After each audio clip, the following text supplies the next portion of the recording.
Well, this week, Senate Democrats are pushing for a vote to extend Obamacare subsidies, but getting a bipartisan agreement is still a major hurdle for lawmakers. Chad Pergram joining me now from Capitol Hill. So, Chad, how far are we from a vote on all this?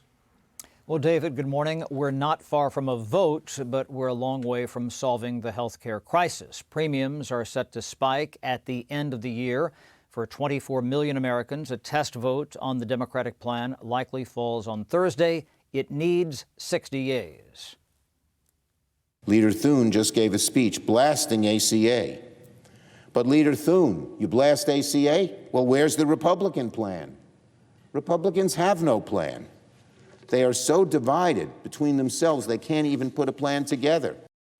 Democrats will torch the GOP if Republicans don't help extend the Obamacare credits for 3 years. That's why Democrats refuse to fund the government this fall. Some conservatives resist extending aid to defray the cost of Obamacare. The temporary subsidies that we are discussing this morning are a very small part of those premium increases. The premium increases, by and large, the vast majority of them actually are the normal subsidies. So we're piling subsidies on top of subsidies just to keep Obamacare breathing. But Republicans also realize they're vulnerable politically if they don't have a health care plan and if they fail to renew the subsidies. They are open to modifications. That's why it's so important we talk about the reforms that are needed to solve the problem.